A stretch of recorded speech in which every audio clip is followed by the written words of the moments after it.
So I'd like to say good morning and welcome to CSL Texas Hill Country. I am Beth Warren, the spiritual leader here at CSL, and I will be bringing you the lesson for today. And we are an organization that teaches people spiritual practices to live by. And our theme this month is It's All About Love. So I'd like to say ahead of time, Happy Valentine's Day for tomorrow, because that is the day of love, is it not? And last week, we talked about letting love be our guide. And this month, we're focusing on this power of living from, to, and as love. And I love how the universe is supporting us in this endeavor. This past week, I saw a quote from Rumi that was last week's lesson in a nutshell. If you recall, we asked the question, what would you love? And we suggested that this question be used to guide us in where we spend our time, talent, and treasure. And the quote was this: let yourself be silently drawn by the strange pull of what you really love. It will not lead you astray. I think, isn't that a great and so in alignment with where we are in our endeavors here? And today we're going to take a little different direction from last week. And in fact, we're going to turn our what would we love question around a bit and ask, what can we expect from love? And so this week we're talking about relying on love. So Jack and Cornelia Addington, in their book, they're early New Thought authors, and in one of their books, Your Needs Met, wrote this: there is no problem on earth that love cannot heal. Love is the answer to every human need. And Ernest Holmes, in the Science of Mind textbook, said this: love is the grandest healing and drawing power on earth. It is the very reason for our being. No one can swing out into the universal without love, and for the whole universe is based on it. I think those are pretty bold statements. And if they are true, then we should be able to rely on love, shouldn't we? And Deepak Chopra, in his book, The Path to Love, offers some straightforward, beautiful words on how we can rely on love. He said this: love is meant to heal. Love is meant to renew. And love is meant to make us safe. And love is meant to inspire us with its power. Love is meant to make us certain without doubt. And love is meant to oust all fear. And love is meant to unveil immortality. And love is meant to bring peace. And love is meant to harmonize differences. And love is meant to bring us closer to God.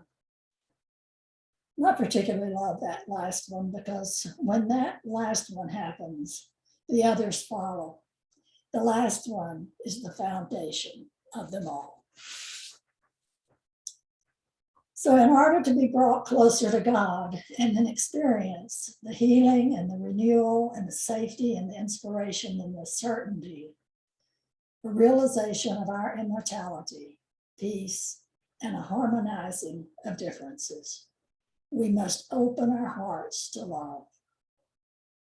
More specifically, we must open our hearts to God's love. Remember Holmes' words: no one can swing out into the universal without love, for the whole universe is based upon it. And God's love is trying to get our attention all the time. But we have often been blinded by either what we have been told about God or by our human experiences with love that weren't really love. And we sure don't want to experience an infinite version of that. And God's love is always trying to get our attention. And I found a story that possibly illustrates this. it's a nurse in a pediatric ward, and before she was listening to the little one's chest, she would plug the stethoscope into their ears and let them listen to their own hearts. And their eyes, of course, would light up and with awe, but she never got a response to equal a 4-year-old David's response. And she placed the dark cover over his heart. Listen, she said, what do you suppose that is? And he drew his eyebrows together in a puzzled line and looked up as if lost in the mystery of the strange tapping deep in his chest. And then his face broke into a wondrous grin and he asked, is that God knocking? The love of God is always knocking. It's always available. In Revelations chapter 3, verse 20, we read, behold, I stand at the door and knock. If any man hear my voice and open the door, I will come in to him. You know, I received this story some time ago. I believe it's true, although I don't know whose story it is, and I do not recall who sent it to me. But it's a story about God's love and God's sense of humor. And I'm going to read it in the first person so that it makes sense to you. But consumed by my loss, I didn't notice the hardness of the pew where I sat. I was at a funeral of my dearest friend, my mother. She finally had lost her long battle with cancer. The hurt was so intense, I found it hard to breathe at times.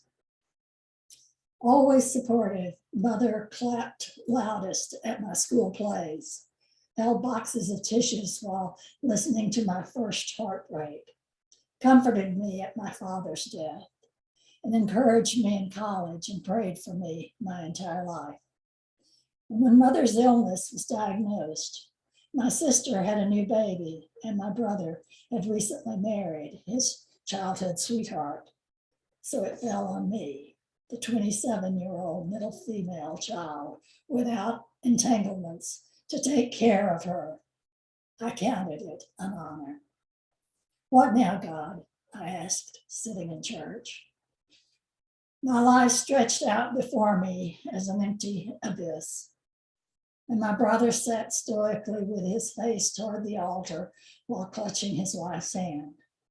My sister sat slumped against her husband's shoulder, his arms around her as she cradled her child.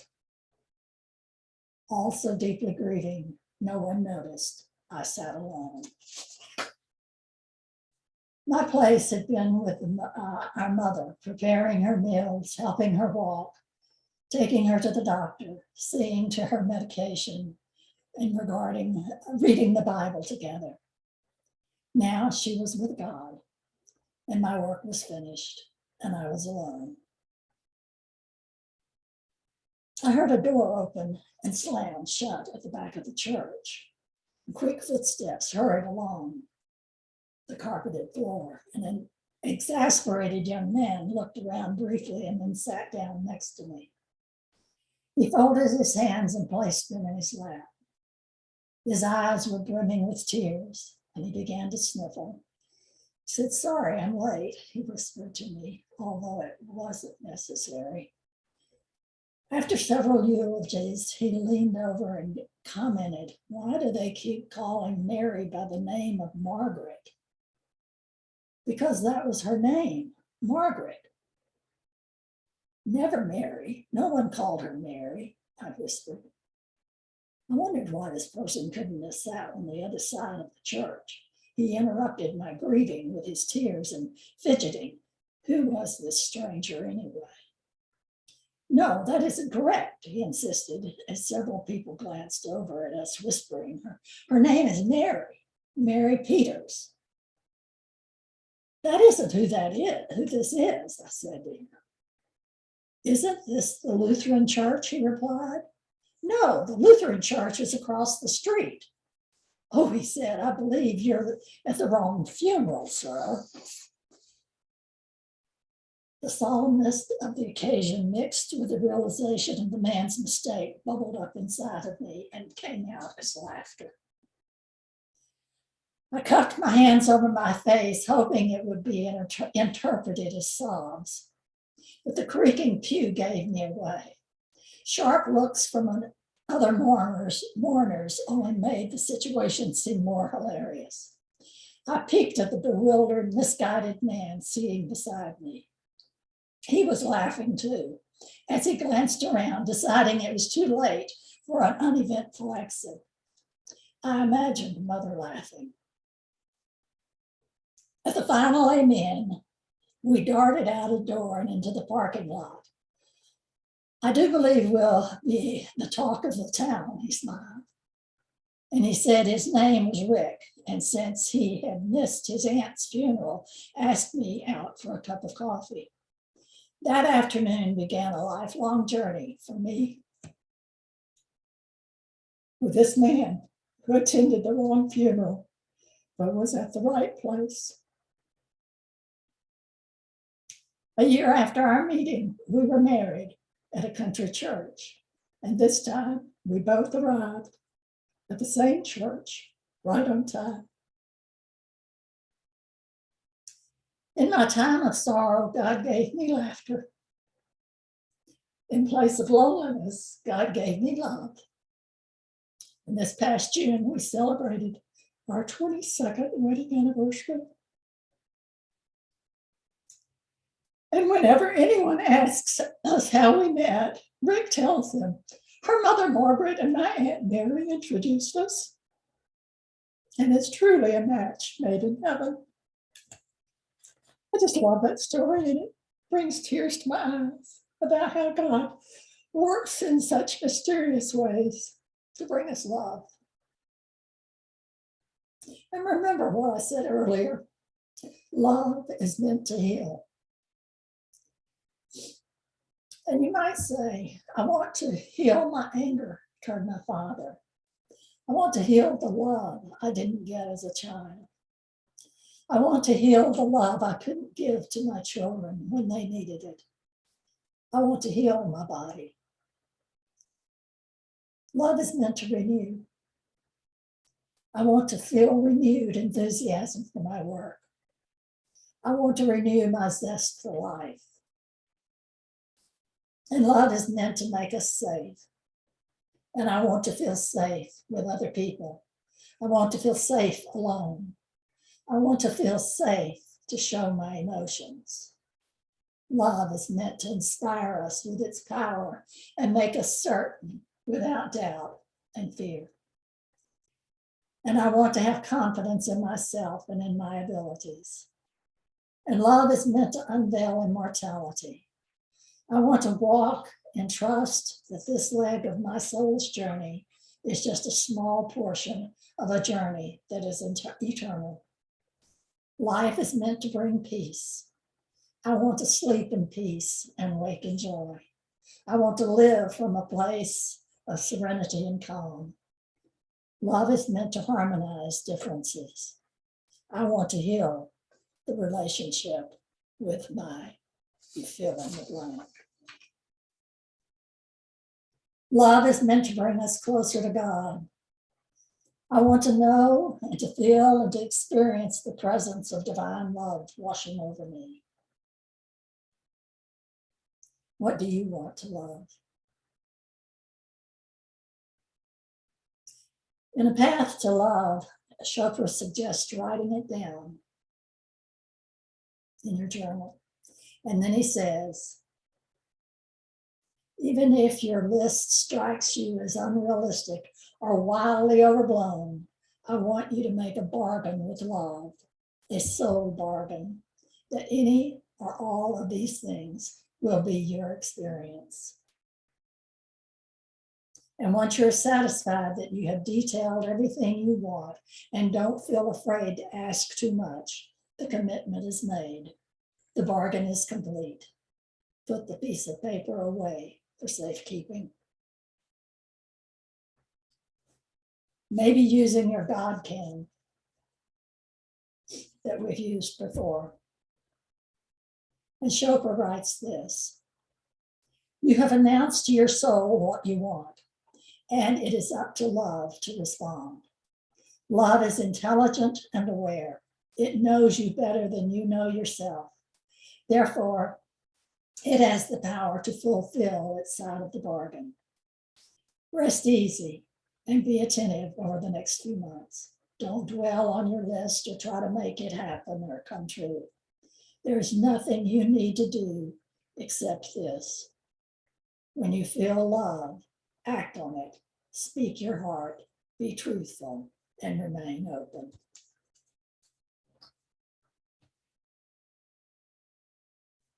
This is how you align yourself with love. At the end of a few months, take out your list and read it over. And ask yourself how much has come true. I won't say that you will be amazed at what love has actually done, although you might be. But you will certainly be surprised. Actually asking for love is one of the most difficult things for anyone to risk. But by risking it first in your heart, you open a door that will never close again. Emmett Fox once said, "There is no difficulty that enough love will not conquer, no disease that enough love will not heal, no door that enough love will not open, no gulf that enough love will not bridge, and no wall that enough love will not throw down, no wrong that enough love will not set right. It makes no difference how deeply seated may be the trouble, how helpless the outlook, how muddled the triangle or the tangle, how great the mistake. A sufficient realization of love will discover it all and dissolve it. If only you will love enough, you will be the happiest, most powerful being in the world, and you can rely on it. And so it is.